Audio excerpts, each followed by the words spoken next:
Hi everyone, welcome back to our channel. అందరూ బాగుండాలండి, అందులో మేము కూడా ఉండాలని మనస్ఫూర్తిగా కోరుకుంటున్నాను. వీడియో వచ్చేసి సండే మార్నింగ్ నుంచి నైట్ 9:30 వరకు లాగ్ అయితే చూసేయండి. మా పెద్దమ్మ వాళ్ళు 10 సంవత్సరాల తర్వాత మా ఇంటికి వస్తుందండి. అలాగే మా మేనవాళ్ళు ఇద్దరు మేనల్లుడు కూడా వస్తున్నారు. వాళ్ళు వస్తున్నారన్న ఆనందంతో నైట్ అయితే పడుకోలేదు. అంత మాట లెగుస్తూ ఉండేదాన్ని. ఇంక తెల్లవారుజామునే లెగిసి ఇంటి పనులు చేసుకుని బట్టలన్నీ ఉతికేసుకుని ఇంకా వాళ్ళకి టిఫిన్ ప్రిపేర్ చేద్దామని పప్పు అయితే కడిగేసి గ్రైండర్లో వేసానండి. లోపల బెల్లం పాకం పెట్టాను. పాకం గారెలు కూడా ఒకవైపు వేసేస్తున్నాను.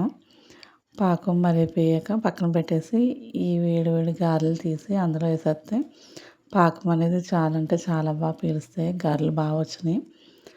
అలాగే అదే పిండితో సప్పడి గారెలు కూడా వేసానండి. సప్పడి గారెలు చికెన్ కర్రీ. ఈ కాంబినేషన్ మీలో ఎంతమందికి ఇష్టమో కామెంట్ అయితే చేయండి.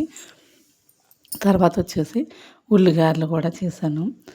అదే పిండిలో కొన్ని ఉల్లిపాయలు, పచ్చిమిర్చి, అల్లం ముక్కలు వేసేసి ఉల్లిగారెల కింద అయితే వేసాను. ఇవి కూడా చాలా బాగా వచ్చినాయండి వంటలు అయితే. ఇంకా మా పెద్దమ్మ వాళ్ళు మార్నింగ్ 8కి బయలుదేరితే మా ఇంటికి రాబోతుకు 11 అయింది. వాళ్ళకైతే టిఫిన్ పెట్టేశాను.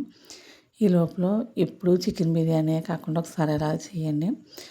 పుదీనా చికెన్ బిర్యానీ చాలా అంటే చాలా బాగుంటుంది. పుదీనా, కొత్తిమీర, జీడిపప్పు పేస్ట్ చేసుకుని పక్కన పెట్టేసుకోవాలి.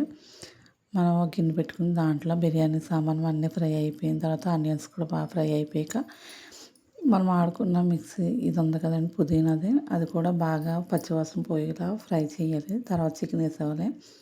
నేను ఎప్పుడు కూడా బియ్యానికి నెయ్యి రాస్తాను. ఒకసారి ఇలా ట్రై చేయండి. రైస్ అయితే పొడి పొడిలాడుతూ చాలా అంటే చాలా బాగా వస్తుంది. దాంట్లో సరిపడా ఉప్పు అయితే వేసుకుని మూత పెట్టేసుకున్నాను. ఇలా దగ్గరికి అయిపోయాక సిమ్లో పెడతాను. ఓ పక్కనే చికెన్ కర్రీ అయితే రెడీ అయిపోయింది. బిర్యానీ కూడా రెడీ అయిపోయింది. బిర్యానీ అయిపోయిన తర్వాత మా వారు చేపలు తెస్తే కొన్ని వండి కొన్ని ఉంచాను. అవి అయితే ఫ్రైకి అయితే రెడీ చేస్తున్నాను. ఉప్పు, కారం, అల్లం వెల్లుల్లి పేస్టు, మసాలా, ధనియాల పొడి, నూనె చుక్క వేసి ముక్కలకి బాగా పట్టించేసి ఒక అరగంట అయితే పక్కన పెట్టేశాను. ఆయిల్ అనేది బాగా హీట్ అయ్యాక ఈ ముక్కలు వేస్తే బాగా ఫ్రై అవుతుందండి.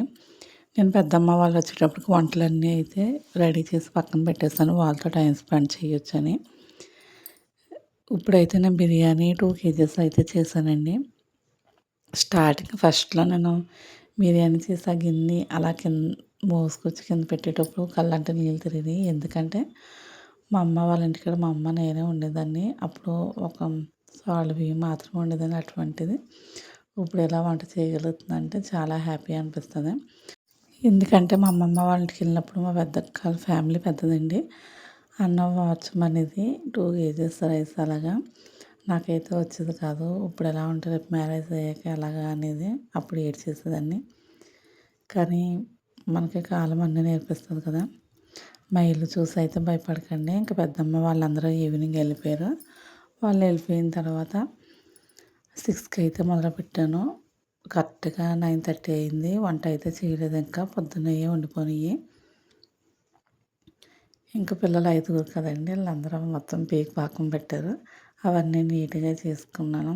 తడిగుడ్లు వేద్దాము అని రెడీ చేస్తున్నాను. ఈ లోపల మా వారు అయితే అమ్మ దగ్గరికి వెళ్ళొచ్చారు.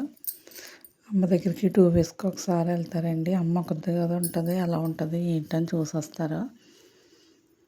ఇంకా అమ్మ తెచ్చినవి కూడా ఒక్కొక్కటి తీసి ఫ్రిడ్జ్లో అయితే సర్దుదామని తీసాను. టమాటాలు అలాగే మా చెట్టుకి కాసిన పువ్వులు పంపించింది. కనకాంబరాలు, కర్బూజా, మొక్కజొన్న పొత్తు, మా పిల్ల కోసం డ్రింకులు, అవి కుర్కురే టైపు.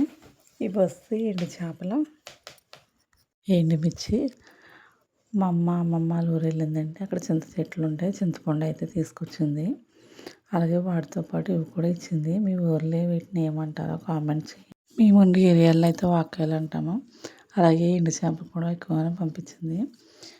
అవన్నీ సర్దేసుకున్న తర్వాత పొద్దున్న ఉతికిన బట్టలు కూడా మడత పెట్టేసి బీరువాలో అయితే పెట్టేశాను. మొత్తం అన్నీ నీట్ చేసుకున్నాక ఇల్లు ఇలా చూస్తే చాలా హ్యాపీ అనిపిస్తుంది కదండి. గిన్నెలు అయితే ఎండిపోయినాయి కొన్ని వాటర్ అయితే వేసేసి గిన్నెలన్నీ తోమేసుకున్నాను. ఈ పనులన్నీ చేస్తా మా చిన్నబాబు అయితే నాకు తోడుగా కూర్చున్నాడు. మొత్తం అన్నీ కంప్లీట్ అయిపోయాక నేనైతే ఫ్రెష్ అయిపోయాను. ఫైనల్లీ ఫ్రెష్ అయిపోయి